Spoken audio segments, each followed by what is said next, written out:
les ha pasado que terminan de leer una página y al segundo ya no se acuerdan de nada?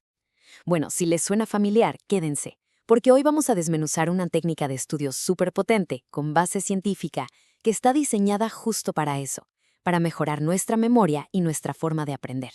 Para entenderlo bien, primero vamos a ver por qué algo tan simple como hacer preguntas es tan importante. Después, claro, nos vamos a meter de lleno al método PQQR. Revisaremos cada uno de sus pasos y, para cerrar con broche de oro, vamos a ver la ciencia detrás de todo esto, o sea, por qué funciona. ¿Listos? Muy bien, empecemos por el principio, por la base de todo. La mayoría de las veces leemos como si estuviéramos viendo una película, ¿no? Simplemente dejamos que la información pase. Pero para que el aprendizaje sea de verdad, para que se quede, hay que cambiar el chip. Hay que dejar de ser un espectador pasivo y volverse un participante activo. A todos nos ha pasado, es un clásico. Lees un capítulo completo, cierras el libro y, ¡puf!, la mitad de la información se fue. Es súper frustrante. Pero el problema casi siempre no es la memoria, sino el método que usamos. Leer sin más, de forma pasiva, simplemente no es suficiente para que nuestro cerebro guarde la información. Entonces, ¿cuál es el secreto? La reflexión activa. Y la forma más sencilla y directa de lograrla es haciéndonos preguntas. Suena a técnica de la abuela, pero su poder para que de verdad se nos pegue lo que leemos es inmenso. Y no tienen que ser preguntas súper rebuscadas, algo tan simple como parar y pensar. A ver, ¿qué significa esto en realidad? O ¿y esto para qué sirve? Obliga a nuestro cerebro a salirse del piloto automático. Lo fuerza a procesar la información de una manera mucho más profunda. Hacerse preguntas así de vez en cuando ya es un gran paso. Pero su verdadero potencial se desata cuando lo integramos en un sistema completo, en un método bien estructurado. Y eso, justamente, es lo que nos lleva al método PQ4R. Aquí se los presento, el método PQ4R. Es un acrónimo de 6 pasos, y cada uno está diseñado para llevarnos de la mano, desde el primer vistazo a un texto, hasta dominarlo por completo. Es, digamos, todo un sistema para atacar y asimilar cualquier información nueva. Ojo, una aclaración importante antes de seguir.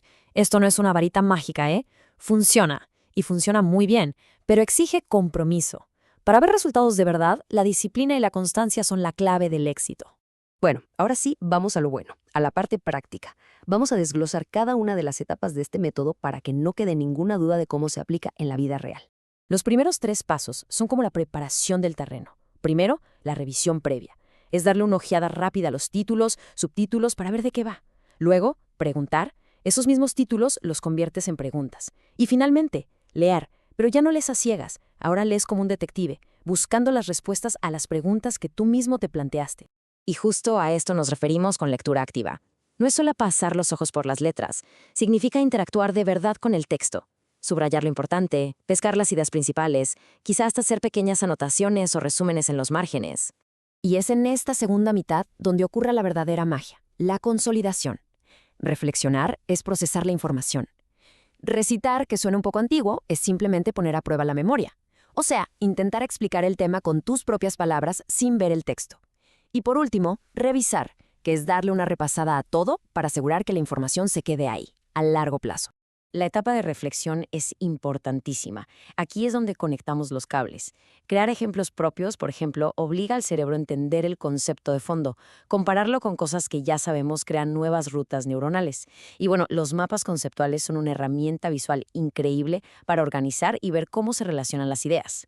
Ya vimos el cómo. Ahora toca una pregunta igual de importante. El por qué. ¿Qué dice la ciencia? ¿Por qué un método como este le funciona tan bien a nuestro cerebro? Pues resulta que entender la memoria no es trabajo de una sola área. Para entenderla bien, se necesita que colaboren los expertos en educación, los que diseñan las estrategias, los neurólogos, que son los que estudian el cerebro físicamente, y los psicólogos, que analizan el comportamiento. Es un trabajo en equipo para descifrar cómo aprendemos. Y esto nos lleva a una pregunta bien interesante. Si la gente de educación se dedica a las técnicas de enseñanza, ¿por qué les importa tanto lo que pasa dentro de nuestro cráneo? ¿Por qué ese interés en la biología del cerebro? Y la respuesta me encanta porque es brillante y hasta un poco chistosa. Lo resume todo a la perfección. Porque todo, absolutamente todo lo que tiene que ver con aprender, recordar y pensar, pasa en el cerebro. No es algo abstracto, es un proceso biológico. De hecho, cada vez que se usa un método como el PQCR, lo que se está haciendo es fortalecer físicamente las conexiones entre neuronas, creando caminos más sólidas para recordar. Es la plasticidad del cerebro en plena acción. Y con esa idea llegamos al final. El método PQR4 es todo un sistema, sí, pero lo bueno es que no hay que adoptarlo todo de golpe. Así que la pregunta final para la reflexión es, de todo lo que vimos hoy, ¿cuál es el primer paso, la primera estrategia que alguien podría empezar a usar para aprender de forma más activa? Porque con ese pequeño cambio empieza una transformación muy poderosa.